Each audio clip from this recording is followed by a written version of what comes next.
Personne ne peut nous suspendre du parti ou nous radier du Parti congolais du travail. C'est ça les textes du parti. Donc, je suis encore membre du Parti congolais du travail. Est-ce qu'on est en démocratie au Congo? Je ne crois pas. Il y a plusieurs critères qui déterminent un caractère démocratique d'un pays. Là, nous n'y sommes pas. C'est regrettable. Est-ce qu'aujourd'hui, le PCT est en conflit? Sinon, vous constatez, vous, en tant que fondeur, un conflit patent aujourd'hui entre le parti et la famille du président? Il y a un problème grave. Les luttes intestines au sein du parti, nous avions dit qu'il ne fallait plus avoir des associations satellitaires. Et vous avez des associations Jean-Dominique Okemba, vous avez des associations parallèles comme ça, qui sont au fait en train d'étouffer le travail du Parti congolais du travail, d'étouffer le travail que le camarade Pierre Ngolo a fait. Mais malheureusement, il ne prend pas son courage de condamner cela. Et le mal est au sein du secrétariat permanent du Parti congolais du travail. Ceux qui ont encouragé et qui ont entretenu ces associations. Que le président voudrait reprendre la main sur le parti, notamment en imposant son fils, qui lui-même est membre du bureau politique du parti. Est-ce que c'est un camarade comme les autres et il peut demain prendre le parti, Isaac Djoumani Senga? C'est son droit de briguer des postes au sein du parti. De ce côté-là, il n'y a pas de problème. Il n'y a pas d'ambiguïté. Mais.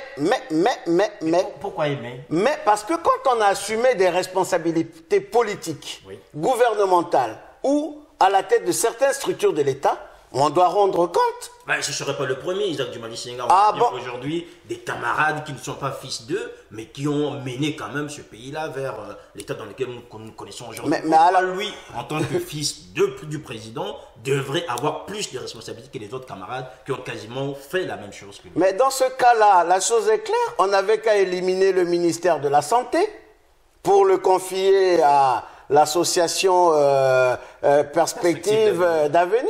On n'avait qu'à éliminer le ministère de l'Éducation nationale, le confier à Perspective d'Avenir. Ce sont des ressources nationales du pétrole. Et cette institution ne peut pas, cette fondation qui tire ses ressources, des ressources nationales, ne peut pas se substituer à un gouvernement. Et nous voyons toute la servitude des ministres y aller. Nous appelons à la conscience de M. André Okongakala d'ouvrir des informations judiciaires sur les questions que je viens d'énumérer. Quelles sont aujourd'hui vos relations avec l'opposition, je dirais, classique? Est-ce que vous vous sentez plus en phase avec ces hommes et ces femmes qui contestent le pouvoir de Denis Sassou Nguesso, ou bien vous cherchez en fait un nouvel espace pour exister en tant que personnalité politique? L'opposition congolaise est pitoyable. Pitoyable. C'est une certaine opposition alimentaire, manque de sincérité, manque de cohésion et pas déterminé pour pouvoir mener le Congo vers la liberté, vers la paix.